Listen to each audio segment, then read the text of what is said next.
Bismillahirrahmanirrahim. Assalamualaikum warahmatullahi wabarakatuh. Para narasumber dan hadirin sekalian, dari diskusi ke diskusi sudah 1 tahun ini kita sudah mendengar begitu sulitnya masalah dan tantangan yang kita hadapi yang sangat besar berkait dengan climate change, berkait dengan perang, berkait dengan hal-hal yang terkait dengan dampak COVID-19. Kita sudah bicarakan di berbagai forum. Dan bicara masalah pangan adalah masalah yang paling strategis dalam dan sangat menentukan bagi hadirnya sebuah negara, sebuah bangsa, dan sebuah dunia yang damai, tentram, dan teratur. Kalau yang lain bisa kita tunda, tapi kalau pangan ini menjadi masalah. Menghadapi krisis pangan ini sudah 3 tahun overstock, khususnya beras. Tetapi kami sortir dengan gandum karena ada persoalan dengan rantai pasok yang ada dari India, yang ada dari Rusia, dan ada dari Ukraina. Oleh karena itu kami harus mempersiapkan langkah substitusi pada masalah gandum itu. Kami persiapkan sagu kami persiapkan singkong kami persiapkan sorghum kami. Kalau memang dia sorted pada saatnya, sekarang ini enggak. Sekarang ini tahun ini ayam we are okay dengan gandum itu. Tetapi bagaimana kalau tahun depan? Apakah regular shift ini bisa bekerja dengan baik? Apakah selain regular shift, sistem kontainer ini tidak terkonsentrasi atau terblok di satu tempat? Kalau ini terjadi, langkah kami adalah mempersiapkan substitusi impor itu. Kami bersoal dengan sapi yang selama ini kami impor cukup besar, 1,2 juta ekor. Adalah mempersiapkan domba kami, mempersiapkan ayam kami, dan telur kami. Apa yang ingin saya katakan? Bahwa kerjasama dunia menghadapi krisis pangan ini mutlak dilakukan.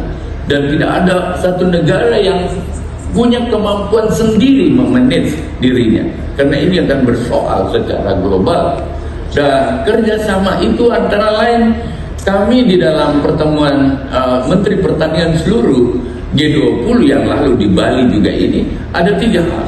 Yang pertama, mempromosikan sistem pertanian dan pangan yang tangguh dan berkelanjutan.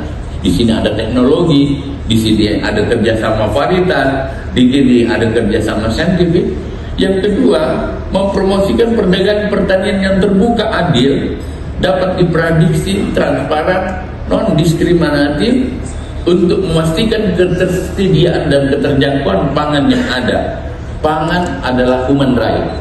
Oleh karena itu tidak boleh ada negara di G20 ini menutup diri atau membatasi ekspornya atau memproteksi hanya kepentingan nasional, karena kita dalam komunitas global G20 dan ini telah kita sepakati di Menteri Pertanian. General, bicara pertanian bukan hanya masalah makanan. Bicara pertanian adalah masalah lapangan kerja, masalah ekonomi dasar untuk memutar industri, termasuk farmasi. Sehingga bicara pertanian ada di budidaya satu sisi, ini terbuka sekali investasi di budidaya, akan terbuka investasi di pasca panen dan industrikan pertanian. Dan yang ketiga adalah memantapkan pertanian.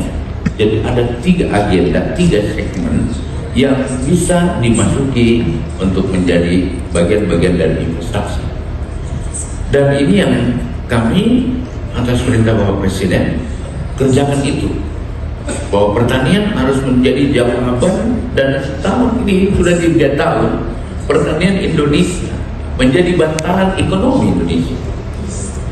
Sektor lain terpukul dengan COVID, pertanian kami naik sampai 16,42%.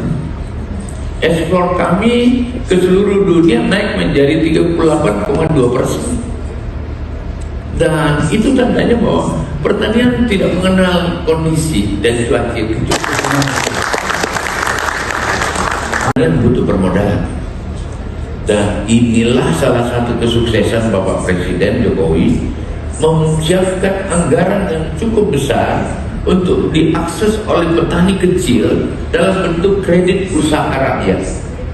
Nilainya ini tahun kurang lebih 100 triliun.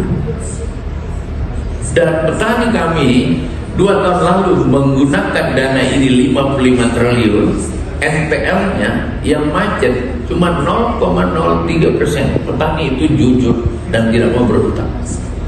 Tahun lalu kami gunakan 85 triliun dana full kebijakan pemerintah, bukan subsidi, tetapi dia dengan bunga yang rendah.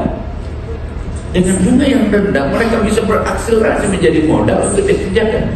Dia macet 0,6%. Dan itu masih berada di budidaya lebih banyak. Sekarang kami masuk di pasarnya. Bagaimana usaha mikro, kecil, dan menengah bisa mengakses pertanian.